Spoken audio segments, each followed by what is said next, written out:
Yeah.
I can feel it here.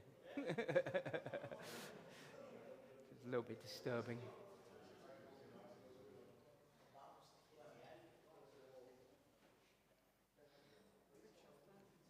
The one with the light on, I guess. Yeah. Yeah. Yeah.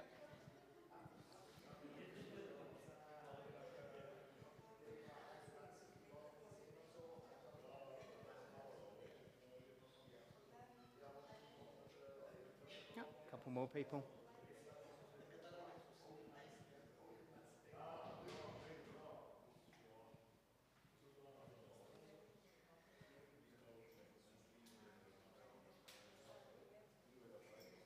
Okie doke. I'm guessing we might as well get started on time-ish. I'm hoping this will only take half an hour, so then you have a little bit of a break before the closing session. I'll start off with some introductions, introduce myself, introduce kind of the thing, find out what you know a little bit about, and then get into it. So, first of all, the introduction, me, I'm ekes. I'm a long-time Drupal developer, and I've been working on LocalGov Drupal for, kind of from the beginning of it, really. Who here has heard of LocalGov Drupal or has some idea of what it is? Okay, about half the people. So I will do an introduction also to LocalGov Drupal, assuming I can follow my slides.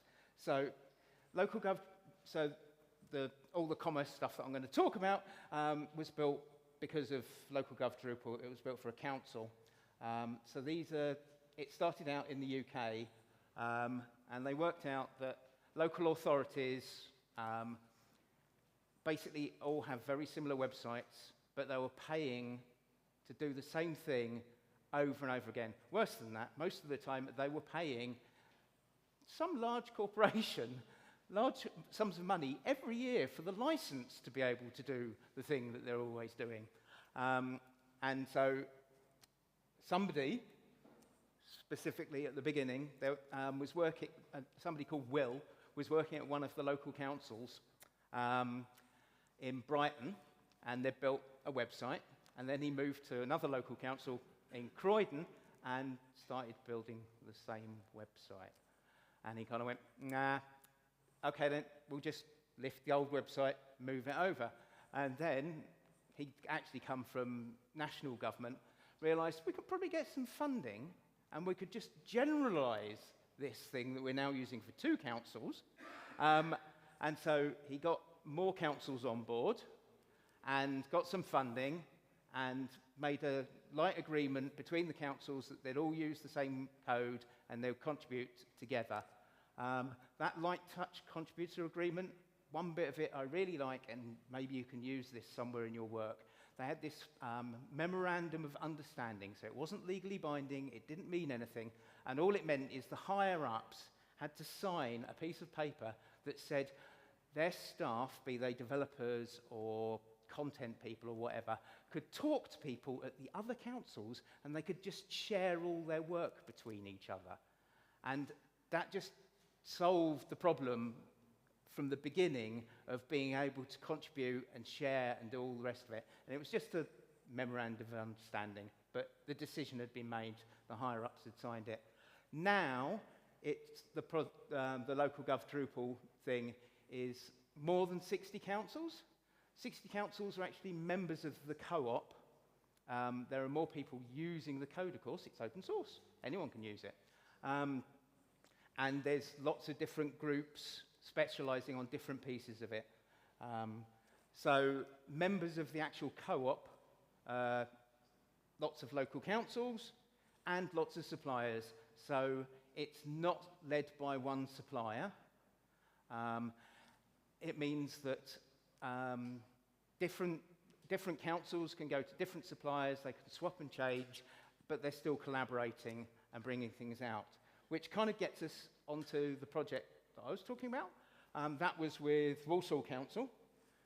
Were they on that list? So it was taken before Walsall was a member. But while I was working on this project with Agile, for the forms and commerce and all the rest of it, we're going to talk about it, another agency, Walsall, were working on their election stuff. So they can just buy in, and Walsall are contributing back the code for the election stuff, and we're contributing the code back for the commerce and form stuff. So it's, you know, it just works like Drupal should work. And should you ever want to use any of this LocalGov stuff, we've built it in such a way, it's all modules. There's basically nothing in the profile. Hopefully we should be able to turn it into recipes really easily, but there's some little bits and pieces. Config is complicated. So the form stuff I'll talk about is like a contrib module that people can add in if they want it. There are modules that you might find useful in any of your sites. There's a directories system that just configures Search API magically behind the scenes. And so content people can just spin up new directories. And it does all the config, and it configures the facets for them and all that kind of stuff. So you might want to look at some of it. There's also a microsites project that's separate. Okay, but that's kind of the background of what the ecosystem that we're working in. So Walsall Council have got their LocalGov Drupal site. It's already there. They also have lots of legacy stuff in an old system for which they're paying Microsoft license fees. And so they want to move this system, which is supposed to be seamless digital services. So this is our challenge. There's like this .NET big system that they've got that people go to get services from the council, and they want to switch it to an open source, robust solution. They want to be able to sell products, so they want an e-commerce system. They want to be able to process what's sold. They want to ask quite complicated questions, but make it fluent and work through everything, and have the interactions with their residents, basically. Some of this they already have in the .NET system, and so they're quite opinionated about keeping it working like it presently works. Yes, you can guess. Some of it is, actually, we'd really like it to work this way. We've had experience of it. But, you know, we're going to need payments, we're going to need address lookups, they've already said it. We want price lists so they can be transparent about the historical pricing and all the rest. So that's the problem we've come in to solve. And what I'm going to do now is kind of run through how we did it, what the problems were, how we basically built it out of stuff that already exists in Drupal. So it's, kind of a site builder session. I will give you some code at the end because it's dev days. And you'll get some idea of the additional glue that we needed. When I said it was complex product selection, this is a spreadsheet of just their products for when somebody dies, their sort of remembrance thing. So you've got to guide people through picking the correct thing, but that's the simple stuff. Once you're on to pre-planning advice for putting in a planning application. So before you say that you're going to build something, you can get advice from the council as a commercial service, and how they bill it and what different things you can have varies by everything. And so you can't give somebody just like Amazon website where they can click on a few things, find a product, change the color, and buy it. It's not going to work. We need a much more complicated way of selecting what products we're offering people. And then, afterwards, we want to talk about how the service is delivered. And I've got, wait for the next flowchart. This is an actual flowchart for one of the processes. Just one of them. Yeah. So I've simplified this one. So to talk about the first bit of the problem and how we solved it, I'm the system. I'd like to get pre-planning advice about additional dwellings on some land. How many properties are involved? 20. Okay, 10 or more properties is a major development. So this is major advice with 10 additional dwellings. Is it in a conservation area? No. Do you need an additional meeting? Yes. Can you provide us copies of the plans? And so on. And that conversation is actually selecting the product, which is the major advice with 10 additional dwellings. You have to pay for each additional dwelling. Conservation area would have required a meeting for which you have to pay for. Otherwise, it becomes an optional meeting, and so on. So you've got the idea that to build up this product and buy the thing, we need to do something more complicated. And there is an obvious solution in Drupal for this complicated kind of flow of questions, answers, conditionals, and all the rest of it. So that one was a drop-in. It's obvious, web forms. And best of all, you can build a lot of it in the UI. And the idea is that once we've finished, the in-house team can continue developing this and can add more products, more forms, more selection, and all of the rest of it. So, yeah, I didn't say at the beginning, I should have said, I'm one of the developers on the team working with Agile, but there are also 3 developers in-house at Walsall who are insanely busy, supposed to be helping us on this project and doing stuff. They're kind of learning as we're going along, but they're also then having to fight fires and do all the other stuff that they have to do in-house. But they'll also be, once we move out, they'll be taking over and doing all that dev themselves. So the simpler it is to do this complicated stuff, the better. So again, building it with components that they already know, winner. So, web form. So here is literally that thing. You can get your additional virtual meeting. If you select it, it changes whether what happens on the rest of the form. Notice the nice GDS styling. I will talk about this a bit more. The government design system in the UK. If you have accessibility on forms and things like that, If you just search for the GDS guidelines for the UK, they have lots of user research and the rules and all the rest of it, why you want your forms to look really simple like this. And one of the things is that radio button.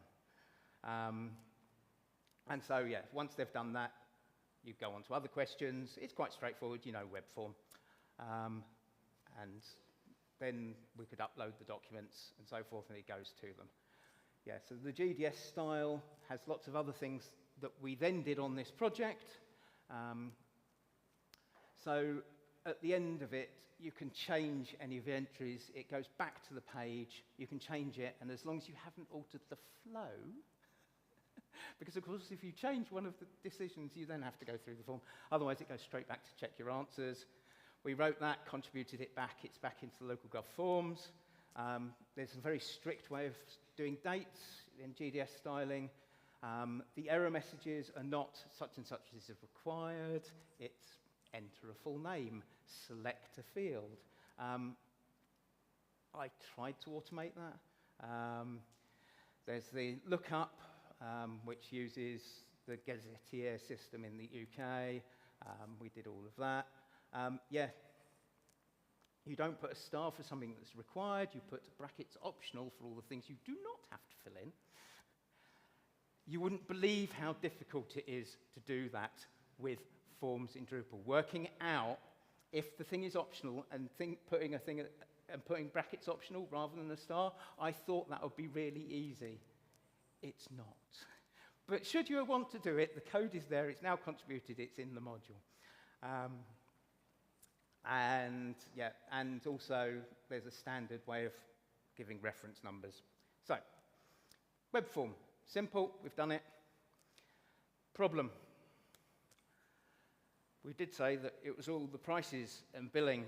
Let me read through this one because I might forget things. So the original kind of idea some people had would be that we'd store the prices in the web forms, but you can see this is going to become a nightmare. So you've got to then update all the prices. We want to keep track of the price lists.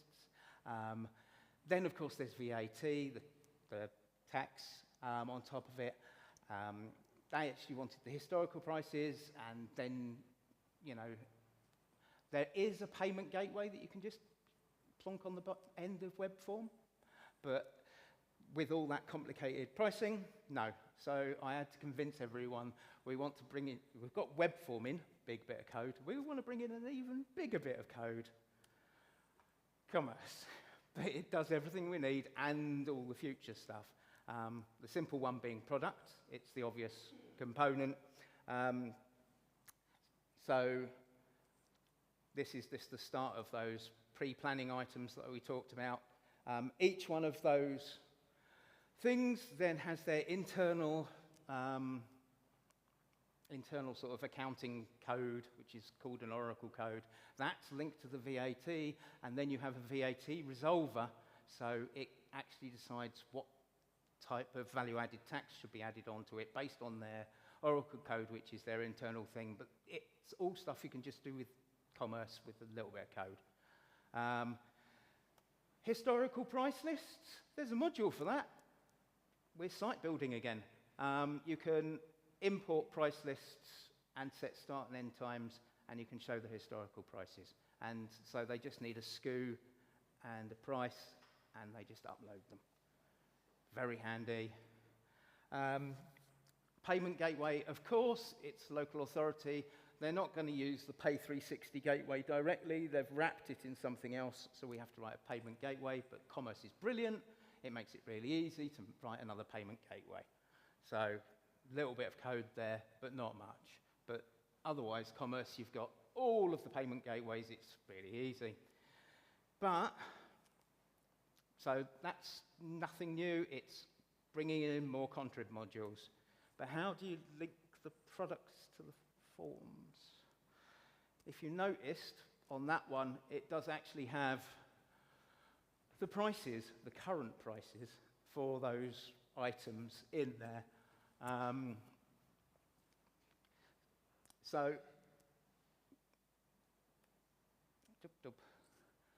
this is how we do it.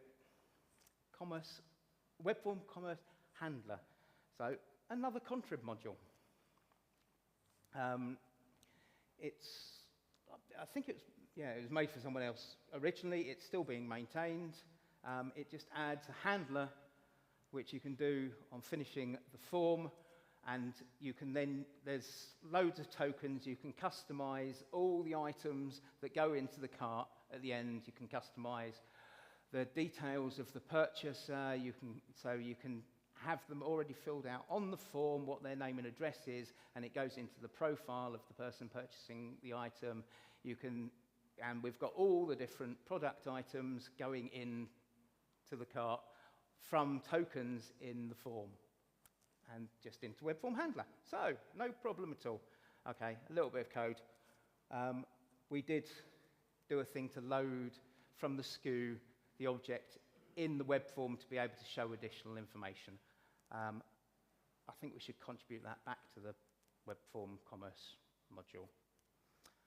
But there were still some gaps appearing. Web forms are only designed to be filled in once, and we want to have conversations. So we want to have, this web form, but then somebody looks at the form and then sets some more questions and sends it back to you. There's no built-in case management, so we want it to be able to follow what happens once the thing has been purchased or so forth. There's limited automation handlers, and then we did some database stuff. So we're back to those conversational transactions again. The next one.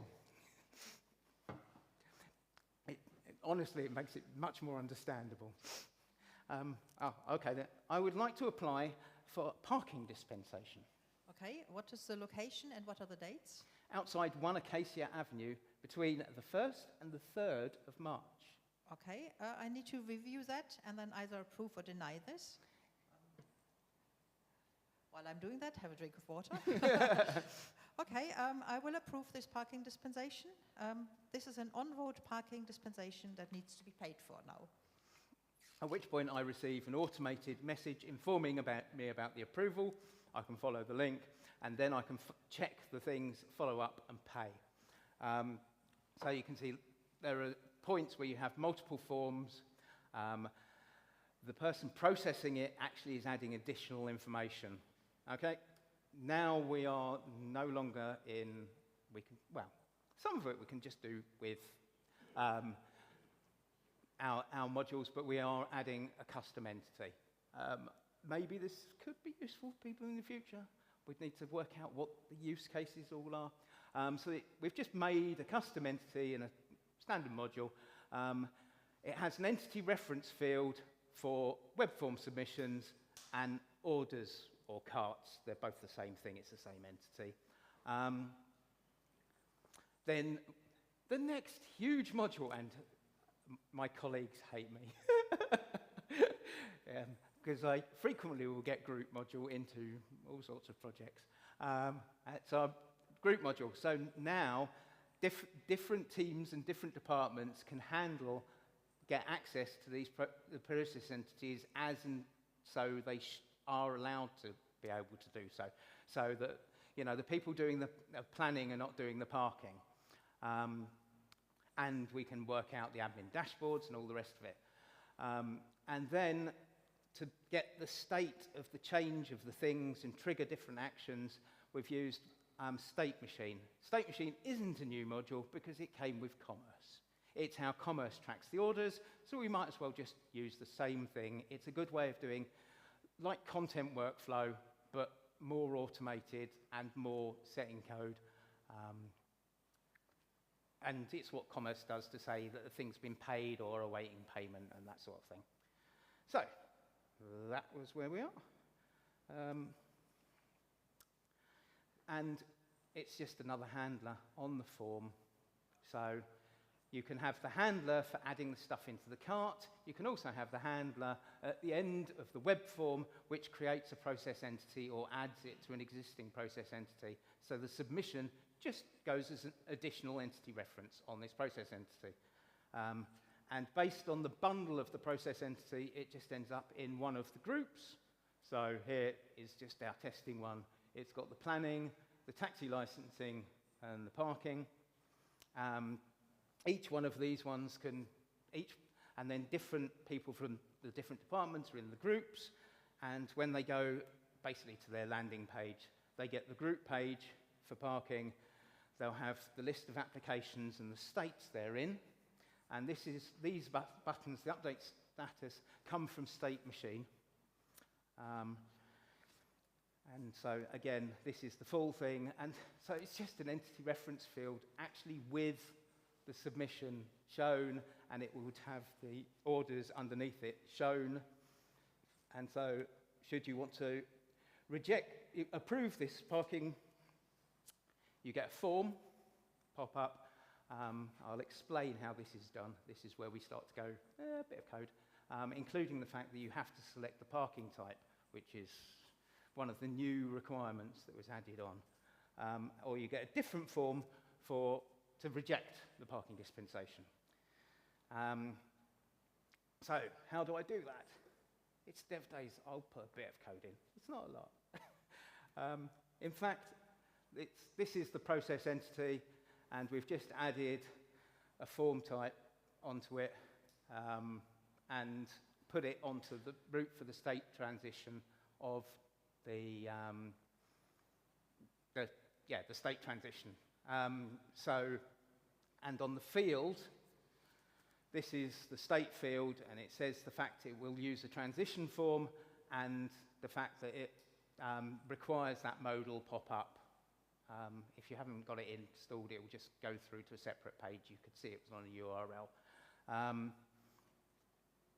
And basically, then we're able to use different form modes for each one of the different states, at which point anyone can configure what was on those forms.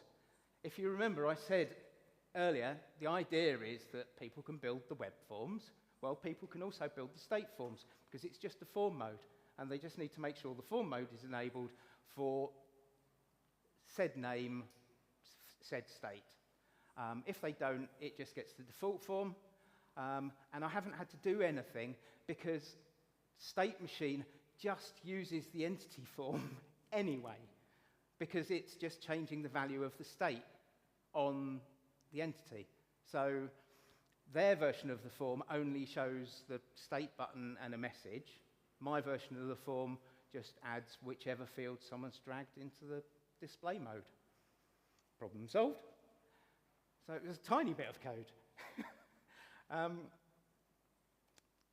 So that one is just showing the rejection reason, which is one of the fields on that bundle. And the second one only shows the fields to say that to say which parking type it is, and they can change the dates from the previous one. And then it sends out a link, and I'll go to how this works. We get that stuff onto the web form so the person can see what they've filled in before and continue the conversation, basically. Okay, what I did do to send the email was I wrote code. To be honest, I should have used ECA, because then the people doing the thing can continue to do stuff just in the UI. But I'm a coder, and I found ECA's thing really scary. And that code was really easy. And we were a bit short of time. So that should have been done in the UI. But there was one thing that I could not do in the UI. You know, I mentioned the fact that you say what the parking type is. If you noticed, the parking type is required, but of course it can't be a required field on the entity, because if you're rejecting it, it has no parking type. Or if you're editing it and it hasn't yet been approved, there's no parking type. So the normal edit form can't require it, but we do want to require it. And this was the only thing that I couldn't work out. How can I make it so that someone can configure it? you know, we've got this nice drag and drop for the, got the nice drag and drop there, but how can I say, make it easy for them to configure any one of those fields to be required? Any ideas? I'm welcome. You know, I'd love to know. Instead, it's format. And to be fair, the devs at the council can do specific things if they want to. It won't be a problem, but it does take it out of being able to configure all of this in the UI. Anyway, so to get the data back onto the form, what we've done is another one of these additional fields. So the process ID can be in the URL, it's auto-populated, and then it loads the entity, at which point the person building the form can use a token from anything from that entity to pre-populate any of those fields. So again, it can all be done without code in the browser. So one more useful bit that we could contribute back is this, you know, loading products or loading process entities by the thing, and it basically, yeah. Anyway, so that bit of code wants contributing back. That's basically it. We'd love to know if anyone else has bits of this that would be useful, like that process entity, and then we could work out how to generalize it and contribute it back. And yes, release the code for that and give the stuff back about loading up the product into the thing. And that was, as predicted, exactly half an hour. Thank you.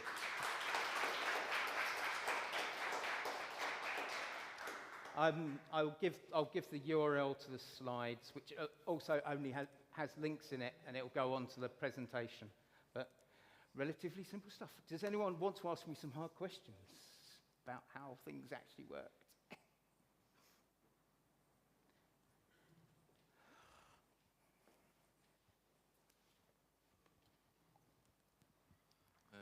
Yeah, thanks very much for the presentation. Very interesting. And yeah, I do think it's, especially like this whole process thing is something that's definitely useful to things I've worked on before, and I could definitely imagine broader community interest.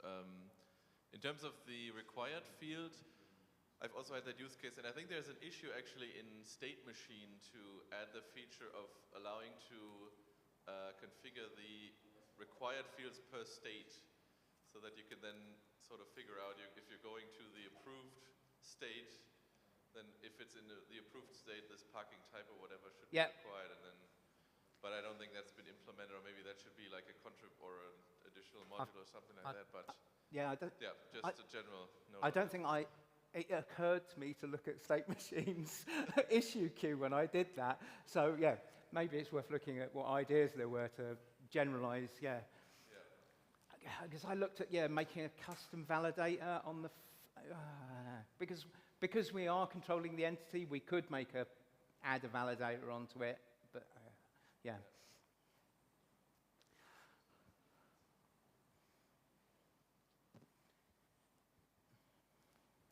Hi, thank you very much. Just a question about the custom entity, and why custom entity instead of register a new bundle node, for example, and apply the functionality to the bundle class. So make it a node and make it a bundle. So the process entity then can have bundles itself, if you see what I mean.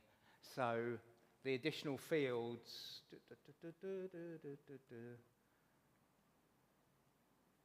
where was it? Where are the additional fields on the?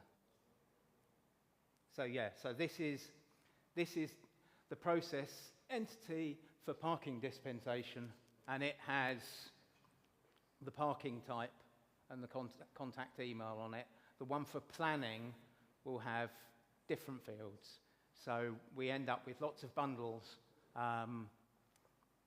for the different types of things, and then those different, and it also makes it very easy to then say that bundle is enabled for that group, and so it automatically goes into that group. So yeah, we were using multiple bundles on one entity type. That was kind of the primary reason. And to be honest, I did implement lots of those bits and pieces as bundle classes on the process entity. Thank you.